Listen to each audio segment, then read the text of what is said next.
Hey guys, I'm hopping on here today to talk all about shadow work and answering any questions that you might have about shadow work or spirituality or about past lives. So whatever questions that you have, just pop them over into the comments section and I'll do my best to answer them. So let me just start with answering some questions that you guys have had recently, and any questions that might come up about spirituality or about meditation or about past life work. Hey, Lindsay, anything that you're thinking, pop it right into the comments section. One of the questions I get asked all the time is about how did I first get into doing this work in the years past? Like, how did I actually get into shadow work and past lives? And there's a really long answer to this question and there's a short answer. So I'll give you the short answer version of it. Essentially, throughout my childhood, I had a deep spiritual connection. I would see spirits. I had things happen to me that I couldn't explain. And when this would happen and I would, deal with the ramifications of that, no one around me understood it. Nobody got it. And I didn't have resources like TikTok and things like this that existed back then. There was nothing that we could equate this to. I didn't even have internet in my house as a kid. So it wasn't until later that I got back into it. I had a past life regression session maybe 5 years ago. And when I did, it was like the whole lid was blown off of my life. Like, I remembered everything that my soul had experienced before. And that was how I found my way back here. For those of you guys who are just joining us, I'm answering any questions that you might have about spirituality and about anything pertaining to that, whether it's shadow work or past life questions that you guys might have. I feel like I always get so many questions about past lives. Any questions about meditation or connecting in with your own gifts or where to start, just pop them into the comments section and I'm happy to answer any questions you might have. Other questions I get asked all the time about past life work. A big one I get asked all the time is, how do you know that it's true? I literally just hopped off of a past life session with one of my Create Your Light Academy students. And she, when we go into it, I let other people take the lead. I take you to the point where you can see a past life and you can experience it for yourself. And then I kind of shove you in there and go, tell me what you see. Let me know what it is that you are experiencing as you go through it. So what she saw was she saw herself landing on kind of like rocks that were set up in such a way where it was like this was obviously the road. That was what she was standing on. And she was looking at cottages. It seemed like it was a little village, a little town. And she felt ostracized and alone in that place. She'd never seen it before. She couldn't relate it to anything she'd ever seen before. And so she let herself walk behind her and start walking towards nature. And that was where she felt like she was being called to go. Got all the way to the top of the hill over there and found that that was where her cottage was, that she was sort of out of the way and felt good in that space. When you're doing past life work and you're seeing your own past life, things are not going to make sense until they do. As you're moving around, if you were in a scenario like that, you would think you would have been called to walk into the village and explore and go see what's there. And yet she didn't feel connected to that at all. She had to know that it was there, but then she had to turn around and get the hell away from it and back away and be somewhere else and be connected to other energy like nature. We all have past life experiences. And when you go in there and you see it for yourself, it's like your whole soul understands that it's true. You don't question it. You know every step that you're taking is one that you've taken before, and it feels good to take them again. So lots of people hopping on now. So let me know for you guys watching if you have any questions about shadow work or about past life work or about spirituality as a whole. I'm answering all your questions as we go. I'm kind of zonked today because I've had a bunch of past life sessions throughout this day. So let me know what you guys think and what you guys want to know about this stuff. I know it's kind of fascinating and different for most people to talk about past lives and that we've all had them. And that's another question that I get asked all the time. Do I have a past life? And the answer is, yeah, you do. Every single one of us does. In fact, most of us have many past lives, and you can go and see any single one of them, any past life. The reason why you would go into a past life and why it's important for you to go and see it is because your past lives are a window into your current lifetime. It shows you karma that you have and things that your soul has been through. Hey, welcome. Yeah, anything that we can find in a past life usually has a tie to what you're experiencing now. And when we can find that karmic connection, we can work on your lifetime currently and figure out why you do the things you do and how you get stuck in the ways that you do, or why certain people are drawn to you, or why you end up in the relationships that you do. It's like hitting the jackpot. Like we get so much rich information about you and your soul and your soul's purpose. So for those of you guys who are just hopping on, ask me any questions that you have about past lives or about shadow work or spirituality as a whole. I'm excited to answer all of them. And in the meantime, while you guys are thinking of things that you want to ask about these, I'll let you know some other frequently asked questions that I get all the time. One of them is, how do I actually help you access your shadow or the unconscious mind, which is where your inner child is, where any ancestral healing that you need to do is, and your past lives. The way that we access it is not through hypnosis. Hypnosis is a really popular method to get there, but it's not something that I feel comfortable doing, because when you're in hypnosis, your body and your mind are sort of disconnected. What we do instead is deep meditation. And when we meditate and get to that really, really deep, profound state where your mind, your body are in coherence, your brain is active enough and open enough that we can access this unconscious information, and it floods back just like a memory. It's sort of like the same way you would see a daydream, where you can see it, but your eyes are sort of seeing just blackness around you, and yet you can see it clearly in your mind. So we have a question. I want to do a regression, but I'm afraid it is scary. Is it? That's a normal fear. I'd be lying to you if I said sometimes it isn't hard, because when we go back into a past life, we don't know what we're going to see. I just did a past life regression session right before I hopped on here. And what we saw was, at first, a lifetime that felt really good and really connected. And at the end, it was her death. And because we saw that she understands herself more now, but it doesn't mean that it wasn't hard. There were tears. And she felt those emotions, but because she had those emotions and we let them pass through her body, they're not going to linger anymore. They're not going to be stuck within her central nervous system. So it is important to do this work. And even though it's hard, I don't think it's actually scary. Like, even if you see something that's pretty jarring, like dying in a traumatic way, we also have the ability to pull you out of it and to pull you back from it, so you don't see everything, so that you're not experiencing it as if it happened to you all over again. We don't want to re-traumatize you. So scary would not be the word that I would use. Usually people are in that like excited, nervous state before they do it, where they don't know what to expect. A lot of the time, lifetimes are boring. Like, we go back and it's like, I lived on a farm, and I went fishing, and I worked with the land, and it was really peaceful. And maybe that was what that person needed to see. That life could be easy if you just slow down. That you don't need to always be stimulated and finding the next big thing and hustling until you burn out. It could just be that we're meant to take it easy, to really connect with nature and the land, and to find our way back to that place. Hey, so a lot of people are joining again. If you're joining now, any questions that you have about shadow work, about past life work, inner child healing, spirituality as a whole, ask away. Okay, so next question. What do you think about an interest in the Stone Age? How far back have you taken people? So I have taken someone back to the Stone Age, and it was an interesting lifetime. There's a really popular, she's like a spirituality coach, and I did a session with her, and we actually saw like 6 lifetimes, but one of them we saw was Stone Age times. Like, they weren't using words, they were communicating more with like grunts.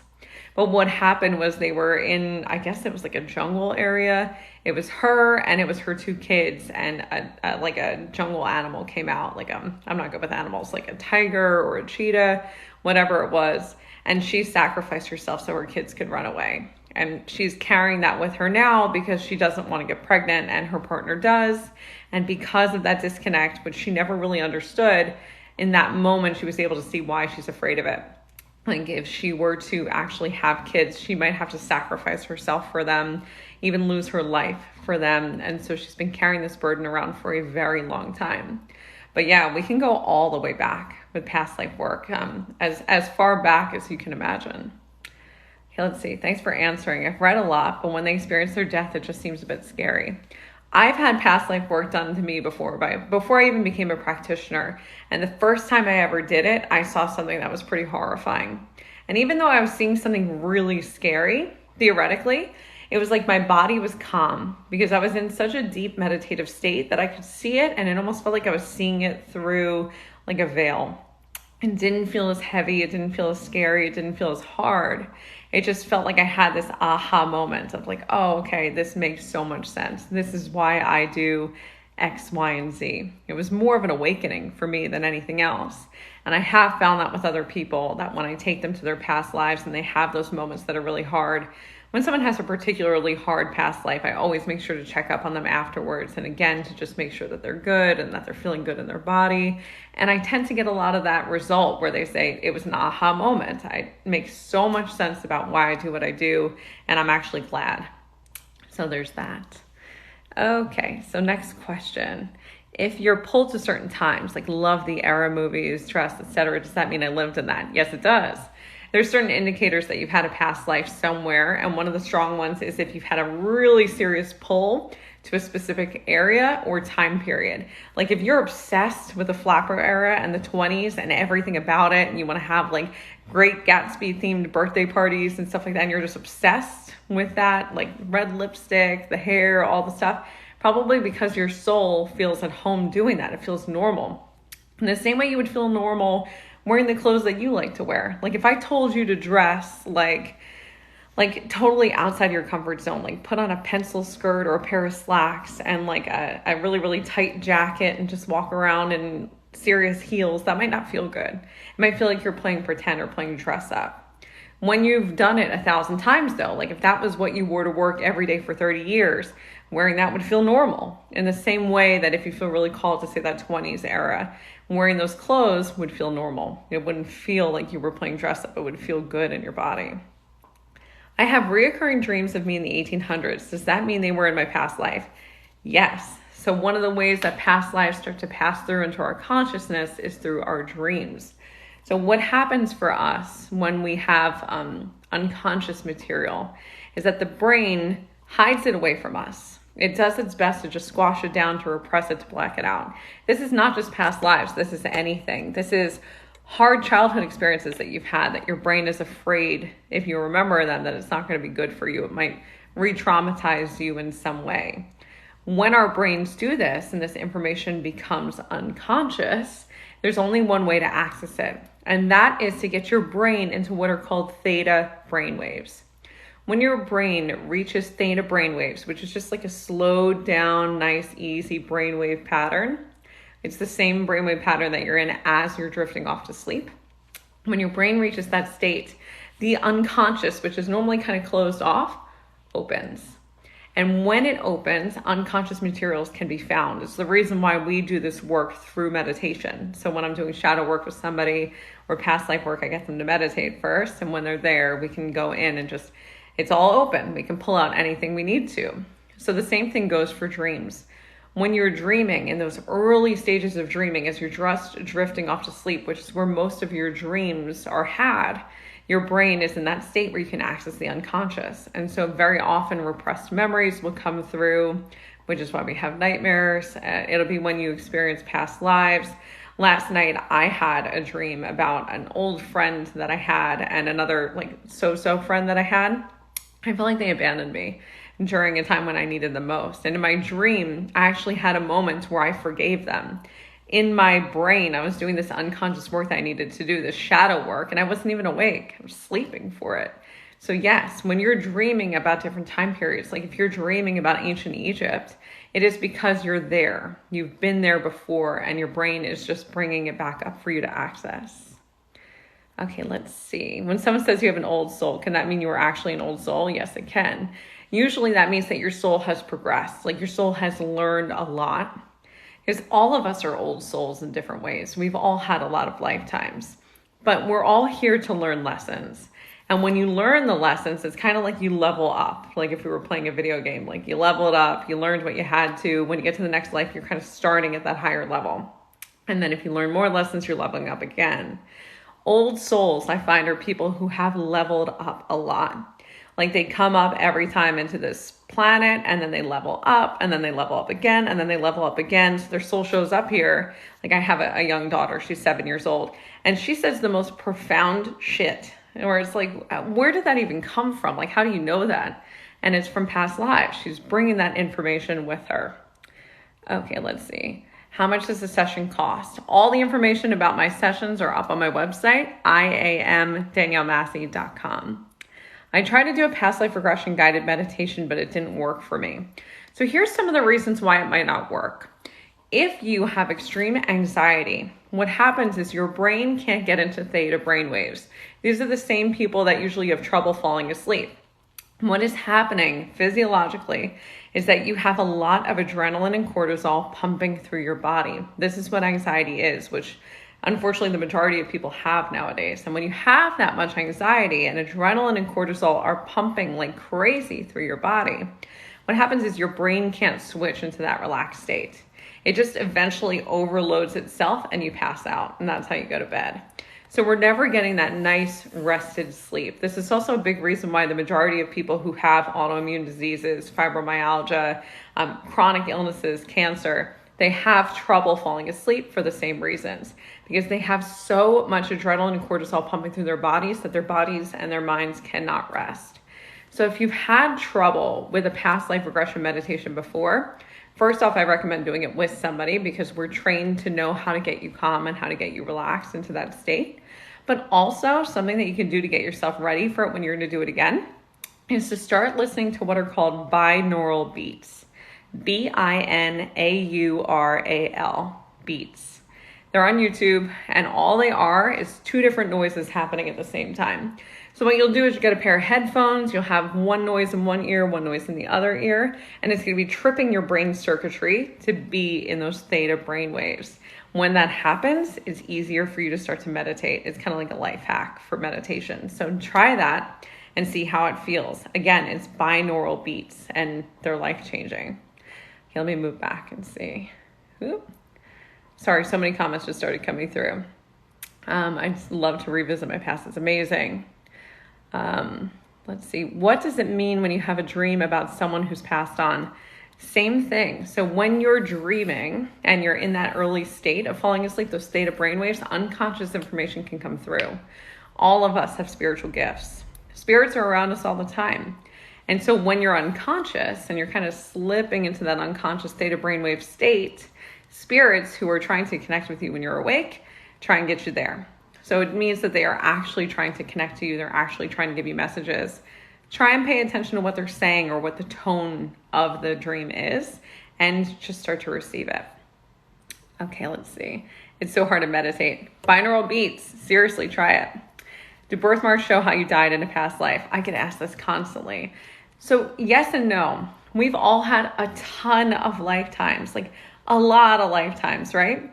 And so if you died tragically in a past life, maybe like 3 lifetimes ago, you don't have a past life birthmark for that. But your most recent lifetime, let's just say you died by being strangled, you might have a birthmark on your neck. Or if you were in an accident and your back, maybe you have a birthmark on your back. So yeah, I have seen that to be true. I've also seen people who have died who have not had a birthmark in this current life.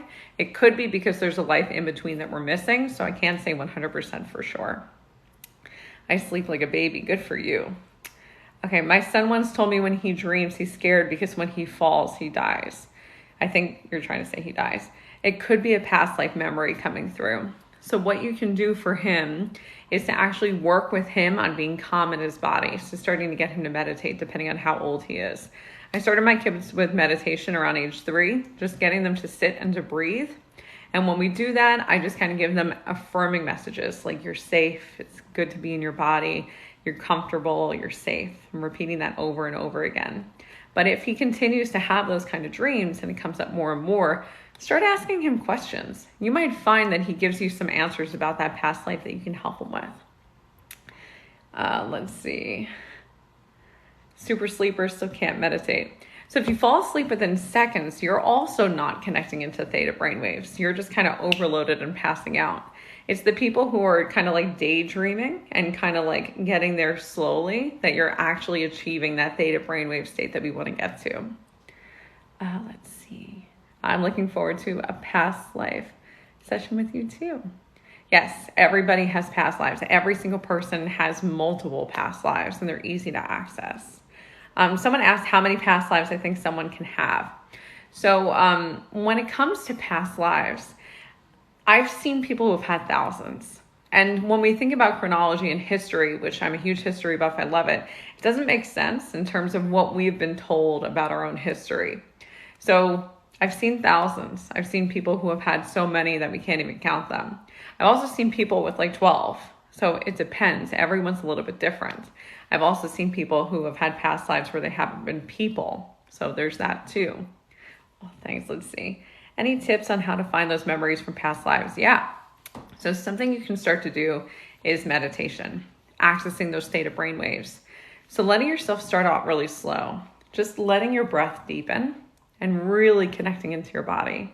Maybe even doing a body scan just to check in on every part of your body that you have. And when you're done with that, maybe for like 10 to 15 minutes of really just letting yourself get calm, setting the intention of seeing a past life and allowing it to come to you. If you do this over and over again every day for a while, eventually this information is going to start making its way through and poking itself out. So don't give up. It takes a little while. How far in the future are you booking past life regression sessions? I think I just opened up a few more sessions. I had my assistant go in and just open up sometimes manually, so you should be able to book one pretty soon. Let's see. Both my parents died before my son was born. Since he was 2, he's 4 now. He will hold my face and stare.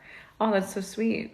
Are you wondering if it's one of your parents potentially? Because there is a possibility. Though what I do find is that when people pass away, if they still have loved ones on this plane, they would rather stay in that spirit realm and watch that way versus being reincarnated, because they have more input. They get to still be themselves. They get to still have impact. They can make you feel like they're still around. It's more likely that your son is someone from a past life, like maybe a child that you've had before, or even a parent that you've had before that is there to watch you. That could be why you're picking up on parent energy. But yeah, it's absolutely possible. Let's see, I started meditating and I started to get very scared because sleeping felt like time traveling. You might be astral projecting, and that is kind of what happens. So yeah, it's possible. Can dogs become humans in their next life and vice versa? Yeah, absolutely.